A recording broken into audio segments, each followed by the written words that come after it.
If you are listening to this, stay with me until the end of this recording.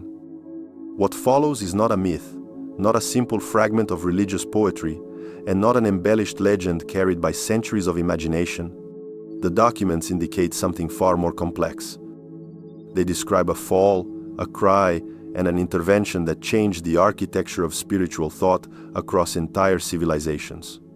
Before we begin, consider joining Omniscient, because this channel exists to examine what the sources suggest, what the records imply, and what the ancient material refuses to let us forget. Today we investigate the figure called Sophia, the one identified in early writings as the embodiment of divine wisdom, and the unexpected moment when Jesus allegedly descended to retrieve her from the lower realms. The name Sophia appears long before Christian texts. In several early philosophical traditions, Sophia represented a principle rather than an individual. She signified intelligence, clarity, and the internal logic that sustains creation. Later, in writings attributed to groups commonly associated with early Gnostic movements, Sophia becomes more than a concept. She is portrayed as a conscious presence, a luminous entity who sought to generate creation on her own initiative. According to these records, her decision produced consequences that neither she nor the higher realms had fully anticipated. The sources describe her fall not as a punishment, but as an outcome of imbalance. Sophia desired to create without the alignment of the higher order, and this attempt produced an emanation that lacked stability. The writings state that she descended into unfinished regions, environments not yet suited for her level of luminosity. As a result, she became trapped in layers of shadow, confusion, and hostile powers. These powers appeared in the manuscripts as forces driven by disorder, forces that perceived her presence as a threat. What emerges from these accounts is the image of a being whose luminous identity was gradually obscured by the weight of unfamiliar structures. The document known as Pistis Sophia is one of the primary sources that detail her condition. Scholars continue to debate its origin, but what cannot be denied is the emotional intensity of its narrative. It contains plaintive hymns attributed to Sophia, hymns in which she confesses her error, describes her isolation, and asks to be restored to the light she once knew. One passage claims she said something close to, "The light I followed returned upward, and I remained in this place without direction." Whether literal or symbolic, the phrasing indicates a painful sense of abandonment and disorientation. Her statements are not simple requests. They form a sequence of pleas that some records describe as 13 levels of repentance. Each level is portrayed as a recognition of a different aspect of her fall. This layered structure suggests a process rather than a single moment. Sophia does not merely lament her condition, she analyzes it, she names it, she confronts it. And with each recognition, her voice gains force, enough force, the manuscripts claim, to rise beyond the region where she had become confined. Meanwhile, the hostile powers surrounding her attempt to silence her. The texts identify these powers as lower rulers, entities that maintained influence in the realms beneath the higher order. According to the accounts, they tried to pull her deeper into instability.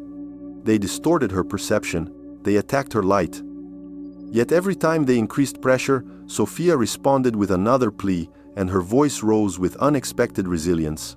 The records indicate that her cry was not weakened by adversity, it was amplified by it. At this stage, the narrative takes a dramatic turn. The plea of Sophia reaches beyond the lower realms and crosses into the higher regions. Certain documents describe this moment as a disturbance in the upper fields of light. Others portray it as a shift in attention, as if a vibration previously too faint to notice suddenly became distinct. Whatever the interpretation, the sources agree that this is the moment when Jesus becomes aware of her condition. The writings do not portray Jesus as indifferent. They state that he recognizes her plea as authentic and as arising from genuine understanding of her error. One line in the manuscripts claims he responded with an intention that reads almost like a declaration. "Let me go to her, for her cry has reached me." Scholars remain divided on whether this phrase is historical, symbolic, or entirely theological. Still, its presence in the text testifies to a belief held by the communities that preserved the material. The idea that divine compassion does not remain passive when confronted with sincere recognition of truth. From this point forward, the narrative shifts from analysis of her fall to investigation of a planned intervention. The documents describe Jesus preparing himself with layers of light before descending. According to the sources, these layers served as a protective field, capable of withstanding the forces that dominated the lower regions. The hostile powers are said to have reacted immediately to his arrival, not with boldness but with alarm. They recognized that the presence approaching them belonged to an order far beyond their reach.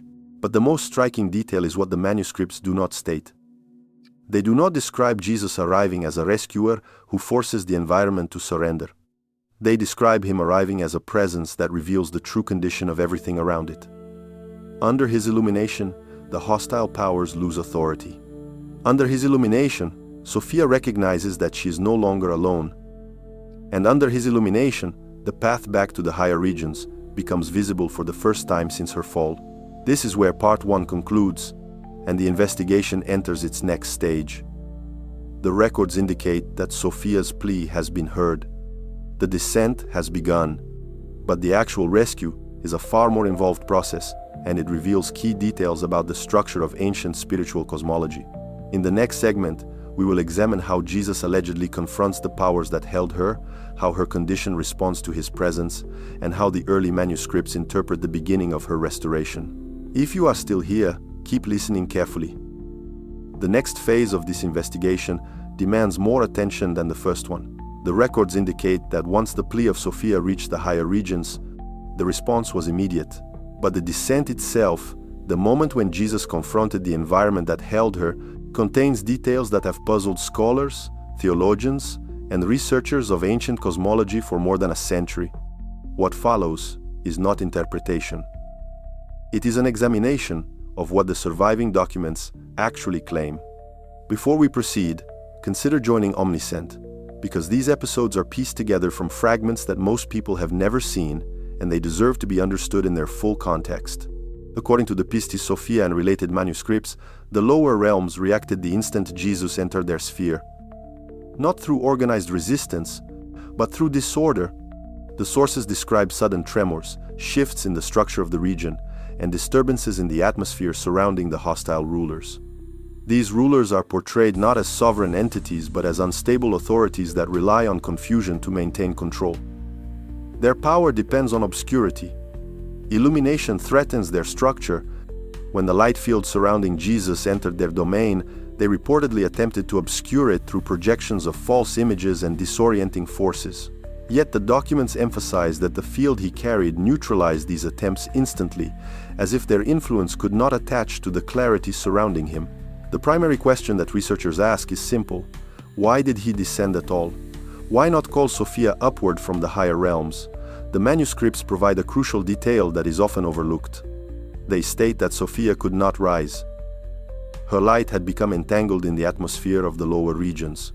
She had taken on impressions that did not belong to her original essence. These impressions weighed her down. According to the texts, Jesus did not descend because she lacked value. He descended because her condition prevented any upward movement. The rescue had to begin where she was, not where she had been. The sources describe the first moment of their encounter with surprising restraint. There is no dramatic speech, no supernatural conflict. Instead, the records state that his presence altered the environment so severely that the hostile rulers fell into confusion. Their authority depended on keeping Sophia disoriented. When illumination entered the region, their capacity to conceal truth dissolved. That dissolution is portrayed as their greatest weakness, not a lack of strength, but a dependence on deception that could not withstand clarity. As for Sophia herself, the manuscripts describe an immediate shift in her state of awareness. Up to that point, her pleas had been shaped by fear, exhaustion, and fragments of memory. When Jesus arrived, her clarity returned in stages. The documents state that she recognized his presence before she saw him. Her recognition happened through sensation rather than sight. The text suggests she felt the structure of the region reorganize itself in response to his arrival. That reorganization allowed her to perceive that she was no longer speaking into emptiness. She was speaking to someone who had heard her. The hostile rulers attempted to reclaim influence, but their efforts failed. The records mention several attempts to attack her renewed clarity.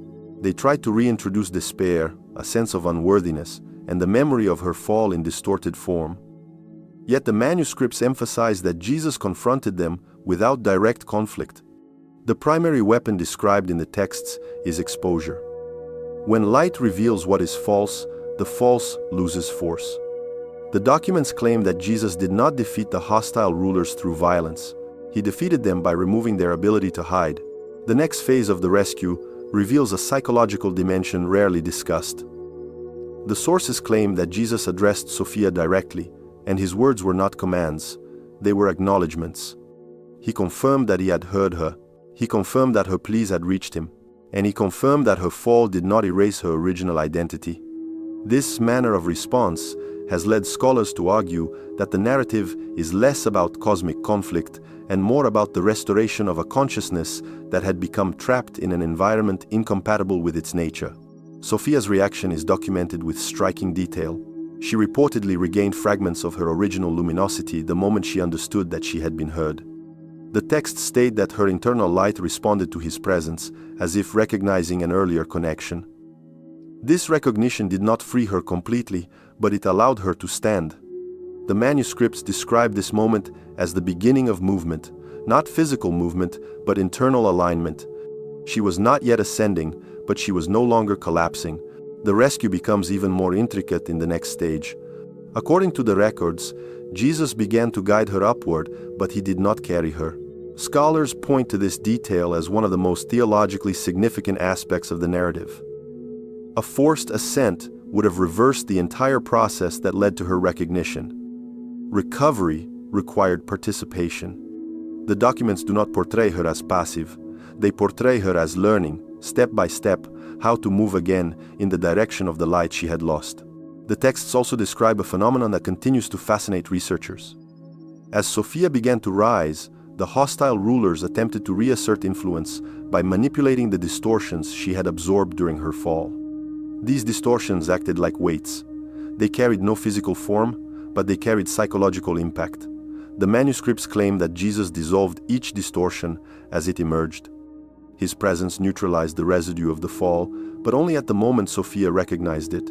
This sequence suggests a cooperative process rather than unilateral intervention. By the time this stage concludes, the records indicate that the environment around Sophia had changed entirely. The lower realm no longer held her with the same force. The rulers had lost their primary advantage, and her inner clarity had begun to return. The rescue was only beginning, but the foundation had been laid. In the next part of this investigation, we will examine how her ascent unfolded, how each stage of purification was recorded, and what these manuscripts imply about the structure of consciousness in early spiritual cosmology. If you are still listening, understand that the next stage of this investigation moves deeper into the internal structure of the narrative. The documents do not present the ascent of Sophia as a sudden event, nor as a miraculous reversal.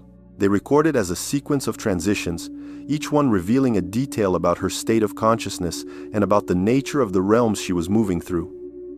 This is not mythic exaggeration. It is a deliberate, structured account that early communities preserved with remarkable consistency. Before we begin, consider joining Omniscient, because what we explore next demands the same level of attention the ancient scribes devoted to preserving these records. According to the preserved manuscripts, once Jesus reached Sophia and her internal clarity began to rise, the environment around them entered a phase of instability. Not destructive instability, but restructuring. The regions she had inhabited depended on her confusion to maintain their form. When her awareness shifted, the structure of the realm lost coherence. The documents describe flickering light fields, collapsing projections, and powers that attempted to reassert control but found their influence dissolving. This suggests that the realm itself may have been constructed, at least in part, from the distortions she once accepted as truth. The first stage of her ascent appears in the texts as a recognition stage. She sees, with new clarity, the extent of her fall. The manuscripts describe this as an internal revelation, not a lecture delivered by Jesus. He remains present, but the recognition comes from within her. She acknowledges how far she has descended, why her attempts to rise alone failed, and how her earlier decisions exposed her to forces that used her confusion as leverage. This recognition gives her the strength to rise slightly above the level where she had been confined. The texts claim that this movement caused an immediate reaction. The hostile rulers tried to pull her back through projections of fear and guilt, but these projections weakened the moment she identified them as distortions. The second stage involves recovery of voice, and this detail has drawn interest from researchers who study the psychological aspects of the manuscripts. The sources state that Sophia begins to speak again, but this time her voice aligns with clarity instead of confusion. She speaks not in desperation but in recognition. Several fragments describe her statements during this stage, though the precise wording varies among manuscripts. They portray a consciousness reclaiming its capacity to articulate truth. Her voice becomes a stabilizing force, and the hostile powers lose influence when faced with a consciousness that can name its own condition without distortion. The third stage concerns removal of residue. These are impressions she accumulated during her fall. They are not physical substances, but internal weights that restricted her movement. According to the texts, these residues surfaced one by one as she began to ascend. Each time a residue emerged, Jesus dissolved it by illuminating its nature. This is one of the most intriguing aspects of the narrative. It suggests that purification arises not through external force but through exposure. The documents emphasize that Jesus did not remove anything unless she recognized it. Recognition was the trigger. Illumination was the method. Dissolution was the result. The fourth stage introduces something the manuscripts call mirrors. These mirrors are not literal reflective surfaces. They represent internal images formed during her time in the lower realms. Each image portrayed a distorted version of her identity. These distortions influenced her perception and made her vulnerable to the hostile rulers. When the mirrors appeared, the documents state that Jesus illuminated them gently, not destroying them instantly, but dissolving them through clarity. Researchers interpret this as evidence that the narrative is concerned with psychological reintegration as much as spiritual restoration. Sophia does not merely rise, she recovers the ability to see herself accurately. The fifth stage is the most introspective. It involves recovery of memory, not ordinary memory, but memory of origin. According to the manuscripts, Sophia begins to recall what she was before the fall. This is not nostalgia. It is structural knowledge. Her identity reconnects with its original purpose, and that reconnection intensifies her luminosity. The sources claim that this memory allowed her to rise farther, beyond the reach of the hostile rulers. The manuscripts portray this stage as a turning point. Before this, she struggled against remnants of the fall. After this, she moves with new authority. The sixth stage concerns guided ascent. The documents emphasize that Jesus continues to accompany her, but he does not carry her. His presence supports, clarifies, and stabilizes the environment, but the movement is hers. This principle is consistent across the manuscripts. Restoration is not described as replacement of effort. It is described as partnership. A being returns to the realm of light by participating in its own restoration. This concept appears to have influenced later theological developments and remains a subject of ongoing research. The seventh stage marks her emergence from the lower regions. At this point, the manuscripts state that the hostile rulers no longer have access to her. Their influence depended on the distortions she once accepted. With those distortions dissolved, their reach ends. The documents describe this moment with a tone of finality. Not triumph, but resolution. Sophia crosses into a region where clarity is stable and where the environment no longer responds to fear or confusion. Once she reaches this point, the manuscripts present a shift in tone. The narrative transitions from rescue to reconstruction. She is free from the lower realms, but her restoration is not complete. The texts describe a process of reintegration in which her original luminosity is gradually restored. Jesus remains present during this period, assisting but not controlling, illuminating but not overriding her agency. Researchers who study these passages argue that this phase of the narrative may represent a broader principle about the nature of consciousness. Recovery is not instantaneous. It unfolds through recognition, clarity, and sustained movement. By the end of this stage, the records indicate that Sophia has regained stability. She has not returned fully to her original brilliance, but her structure is no longer fragmented. The hostile powers have lost all influence, and the path to the higher regions is open. In the next segment of this investigation, we will examine the implications of this ascent for early communities, how they interpreted her restoration, and what these documents reveal about the nature of divine compassion and human consciousness. If you are still with me, understand that the next phase of this investigation shifts from ascent to meaning. Up to this point, the manuscripts have focused on events: the fall, the plea, the descent, and the gradual restoration of Sophia. But once she reaches stability beyond the lower regions, the documents begin to record something entirely different. They shift their attention from what happened to why it matters. Before we proceed, consider joining Omniscient, because these interpretations shaped early communities in ways that still influence modern thought, yet they remain largely unknown outside specialized research circles. The restored condition of Sophia is not presented as a return to her earlier state. The manuscripts make this clear. Her ascent does not erase the fact that she fell. It does not remove her experience in the lower realms. Instead, the records suggest that her restoration gives her a new level of understanding that did not exist before the fall.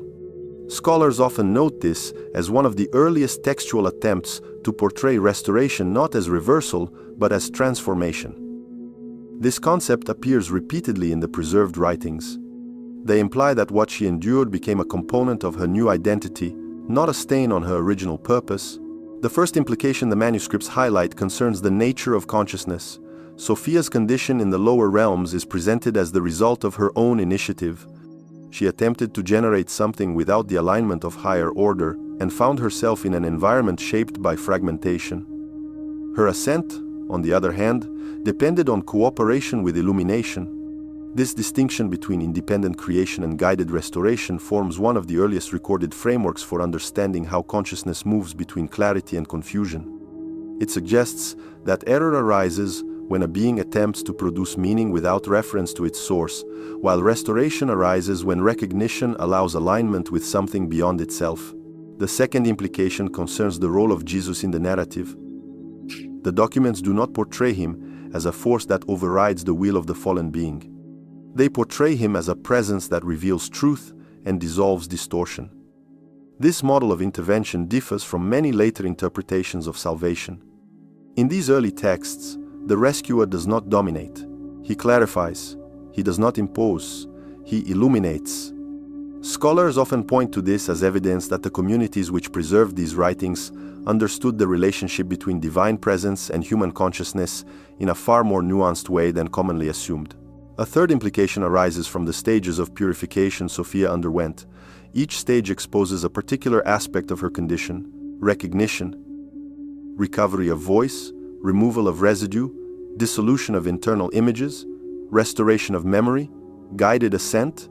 These stages mirror processes observed in the psychological experience of individuals confronted with trauma or fragmentation. Modern researchers have noted that the sequence described in the manuscripts resembles therapeutic progression, not in a literal sense, but in structure. First one recognizes the issue. Then one speaks truthfully about it. Then one confronts distorted images. Then one integrates past memory with present awareness. Finally, one moves forward with support. This parallel has led some scholars to propose that the narrative uses cosmological language to describe an internal process. A fourth implication appears in the way the manuscripts portray the hostile rulers. These rulers thrive in environments where truth is obscured. Their methods rely on confusion, not strength. Their influence dissolves when exposed.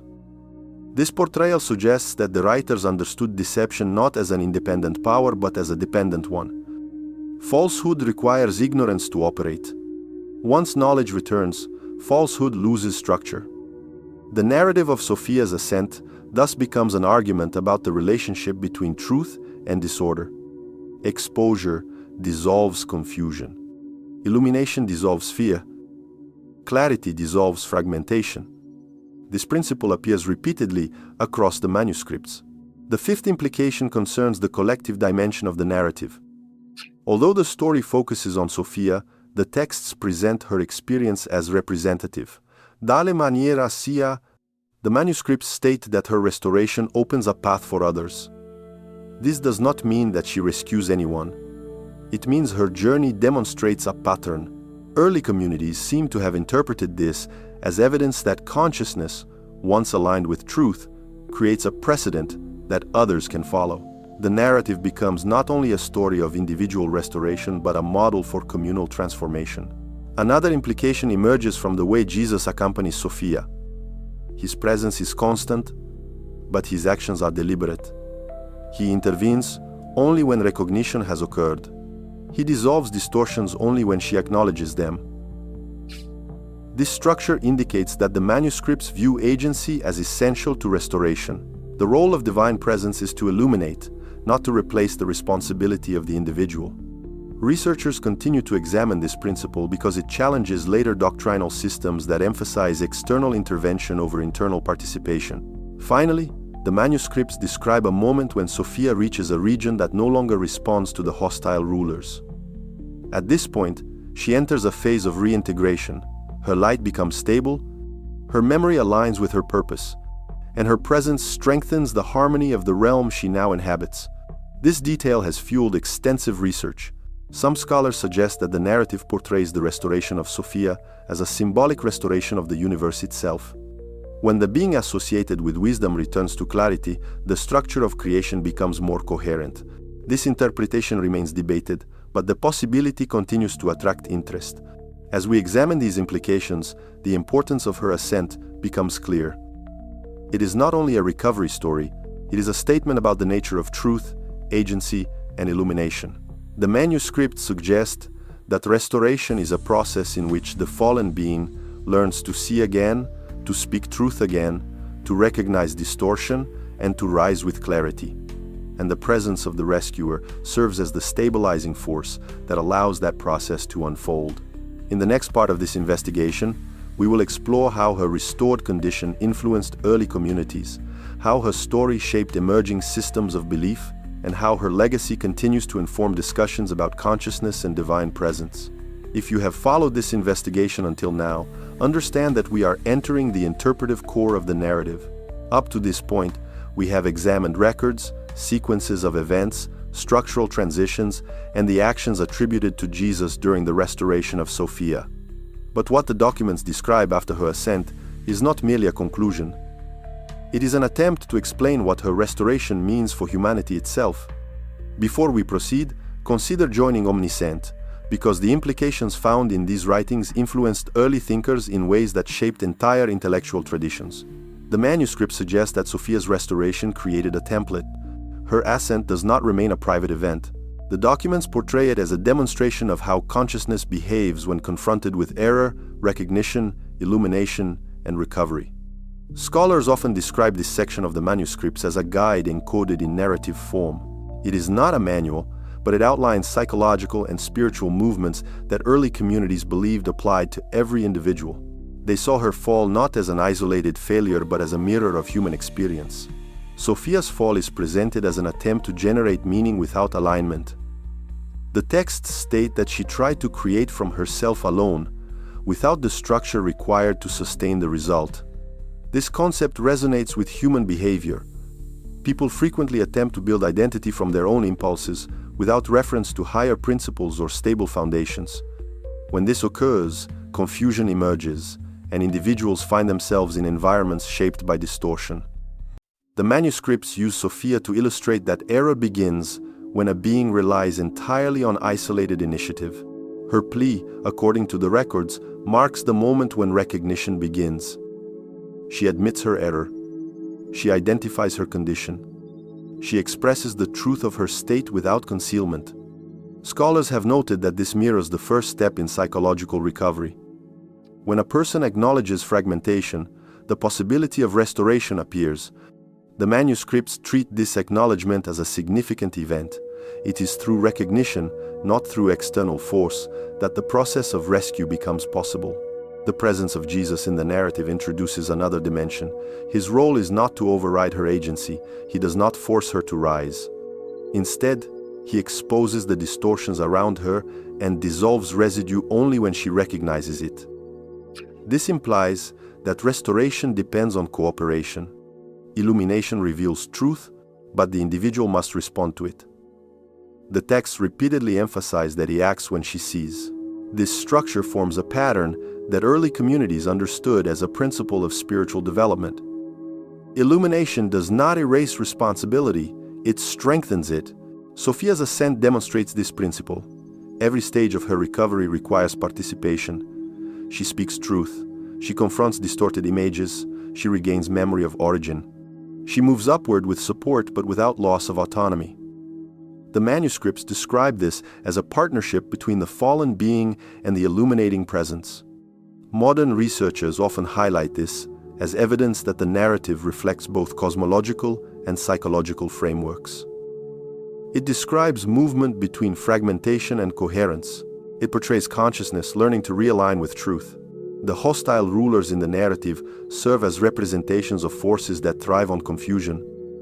They lose influence when exposed to clarity. In this sense, they function symbolically rather than literally. They illustrate how falsehood operates within the human mind. It depends on ignorance, it depends on fear, it depends on distorted images, not yet confronted. When Sophia's recognition dissolves these distortions, the rulers lose their foundation. In thematic terms, truth dismantles confusion by making confusion visible. The manuscripts then turn toward collective implications. They claim that Sophia's restoration created a pathway. This does not refer to a physical route, but to a structural precedent. Her ascent demonstrates that recognition, illumination, and cooperation can restore a fragmented consciousness. Early communities viewed this not only as a story of one being, but as an accessible pattern. They believed that humanity shared aspects of Sophia's condition. Confusion, misalignment, and fragmentation were universal experiences. Her restoration offered a model for return to clarity. One particularly intriguing aspect of the documents concerns the way they frame divine compassion. The presence of Jesus in the narrative is not portrayed as distant or conditional. It responds to sincerity. It moves when truth is expressed. It accompanies the individual without erasing autonomy. Scholars often argue that this reflects an early understanding of compassion as active awareness rather than detached mercy.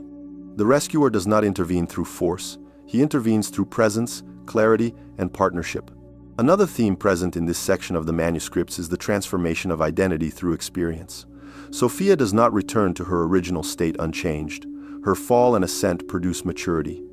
Her understanding deepens, her role expands. She becomes a being who has passed through fragmentation and emerged with new insight. This aspect of the narrative suggests that early communities understood spiritual growth not as return to innocence, but as development of wisdom. Experience, even painful experience, becomes part of the restored identity. The documents also address the question of why this narrative mattered so deeply to early communities. The reason appears in scattered passages that describe humanity as sharing the condition of Sophia. They suggest that each individual carries potential for clarity as well as vulnerability to confusion. They portray human experience as containing echoes of her journey. According to these texts, the same principles apply: recognition, cooperation with illumination, dissolution of distortion, recovery of identity, and stable ascent. By the time this section of the manuscripts concludes, the implications become clear. Sophia's restoration is not merely a cosmological episode. It is an interpretive lens through which early thinkers understood the nature of consciousness. It framed human struggle as a process that can lead to maturity if aligned with truth. It portrayed divine presence as a guide rather than a controller. And it presented the relationship between truth and confusion as a dynamic in which illumination always has the final advantage. In the next part of this investigation, we will examine how Sophia's legacy influenced later movements, how her story was interpreted across centuries, and how the concept of restoration shaped theological and philosophical developments. If you have reached this point, understand that we are approaching the final segment of this investigation. Yet the narrative of Sophia does not end with her ascent or with the restoration described in the manuscripts. Instead, the documents shift again, this time toward the interpretation of her continuing influence. Early communities treated her journey not only as an account of events, but as an active framework for understanding the structure of the world. What follows is not speculation. It is based on preserved material, commentaries, and interpretive traditions that emerge in the centuries after the texts were written. If you have found value in this exploration, consider joining Omniscient, because the implications here lead directly into the subjects we examine in future investigations. Once Sophia reaches the regions beyond the influence of the hostile rulers, the manuscripts describe a period of stabilization. She no longer faces distortion. She no longer needs to defend her perception. Her light begins to increase as memory, identity, and purpose align. Scholars often emphasize that these descriptions are restrained, they are not triumphant, they are analytical. The writers seem concerned not with dramatic victory, but with clarity. The restored Sophia becomes a presence that influences the structure of the higher realms. The documents claim that her renewed light strengthens harmony, as if the order of creation becomes more coherent once the aspect associated with wisdom regains stability. This transition from instability to influence forms the basis of her legacy. The manuscripts imply that her restoration has consequences that extend beyond her individual experience.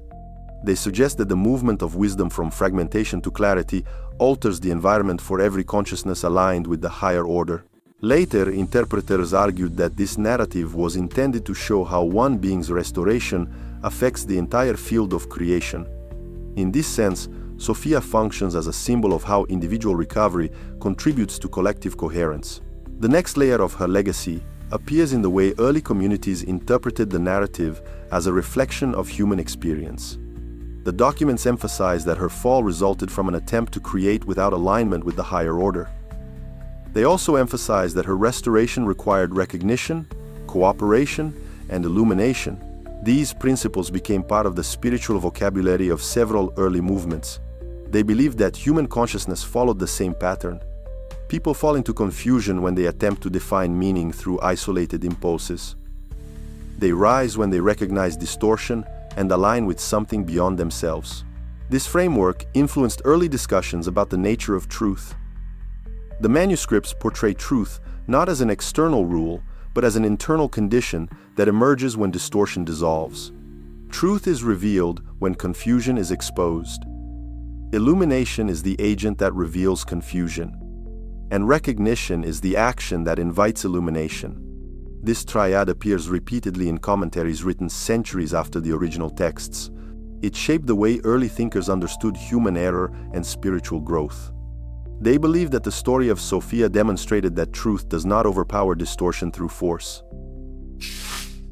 It reveals distortion until distortion collapses under the weight of clarity.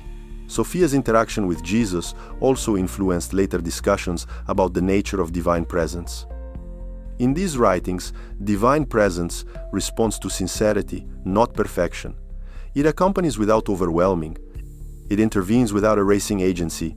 It guides without replacing responsibility. This portrayal differed from other developing theological systems and contributed to debates that shaped early doctrinal formation. Some communities adopted this cooperative model. Others rejected it. The result was a wide range of interpretations that reveal how influential the story of Sophia became in early thought. Another layer of her legacy emerges in philosophical traditions that adopted her as a symbol of the human search for understanding.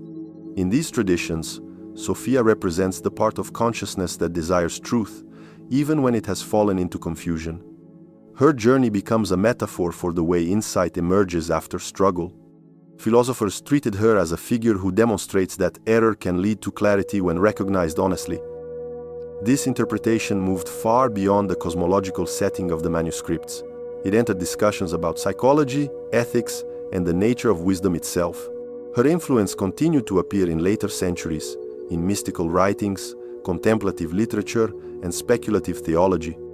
These later sources often reinterpret her story, sometimes stripping away the cosmological structure and focusing instead on the internal process. They treat her journey as a map of self-awareness. Fragmentation becomes a stage in development. Recognition becomes a turning point. Illumination becomes the means by which the mind regains coherence. In these interpretations, Sophia's ascent becomes a model for human transformation. Not literal ascent, but the movement from confusion to clarity. This repeated reinterpretation raises an important question that scholars continue to examine. Why did her story endure? Why did communities preserve a narrative that is both complex and easily misunderstood? The prevailing explanation is that the manuscripts offer a structural model that people recognized in their own experience. Every person encounters fragmentation. Every person attempts to construct meaning. Every person faces distortions, illusions, or internal images that obscure clarity. And every person, at certain moments, reaches for illumination. The narrative of Sophia provides language for these movements. It gives form to processes that might otherwise seem chaotic. This may be why early communities insisted on preserving the story, even when later authorities attempted to suppress or dismiss it. As the manuscripts reach their conclusion, they present Sophia in her restored condition, contributing to the harmony of the higher realms. The narrative ends not with finality but with stability. Her role becomes integrated, her presence becomes coherent, and the documents move on without dramatic closure. This lack of finality has led modern researchers to treat the text as part of an ongoing conversation rather than a completed statement. It invites continual interpretation. It invites examination. It invites questions. This investigation ends here for now, but the implications of Sophia's restoration extend far beyond this episode.